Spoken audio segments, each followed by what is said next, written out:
Hello welcome to my channel. இன்றைக்கி என்ன recipe பார்க்கணுன்னா, ப்ரெட் வச்சு நம்ம ஒரு அட்டகாசமான சாக்லேட் பாக்கெட்ஸ் பண்ணலாம்.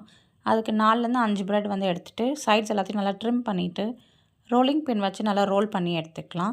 இன்றைக்கி நான் வந்து ஹர்ஷீஸோட சாக்லேட் ஸ்ப்ரெட் தான் எடுத்துருக்கேன். நீங்கள் எந்த பிராண்ட் வேணாலும் யூஸ் பண்ணிக்கலாம். ஒரு ப்ரெட்டுக்குமே நம்ம 1 டீஸ்பூன் அளவுக்கு சாக்லேட் ஸ்ப்ரெட் இருக்கு இல்லையா, அதை நல்லா ஸ்ப்ரெட் பண்ணிவிட்டு அப்ளை பண்ணிவிட்டு சைட்ஸ் எல்லாத்துலேயுமே நம்ம மில்க் வாஷ் பண்ணிக்கலாம். நீங்கள் எக் வாஷ் கூட பண்ணலாம்.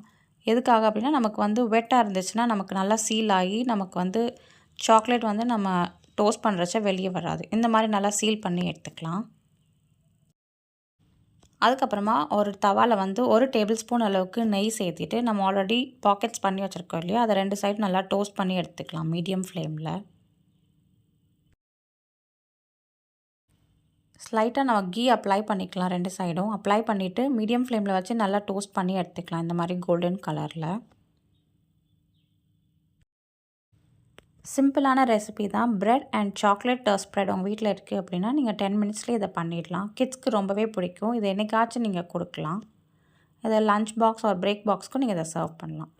லாஸ்ட்டாக ஹர்ஷீஸ் சாக்லேட் சிரப்பை ஜஸ்ட் கார்னிஷ் பண்ணிவிட்டு சர்வ் பண்ணிங்கன்னா டேஸ்ட் அப்படி இருக்கும். இந்த வீடியோ உங்களுக்கு பிடிச்சிருந்துச்சுன்னா லைக் பண்ணுங்கள், ஷேர் பண்ணுங்கள், சப்ஸ்கிரைப் பண்ணுங்கள் அண்ட் கண்டிப்பாக ட்ரை பண்ணிவிட்டு சொல்லுங்கள். Thank you. Bye. Have a good day.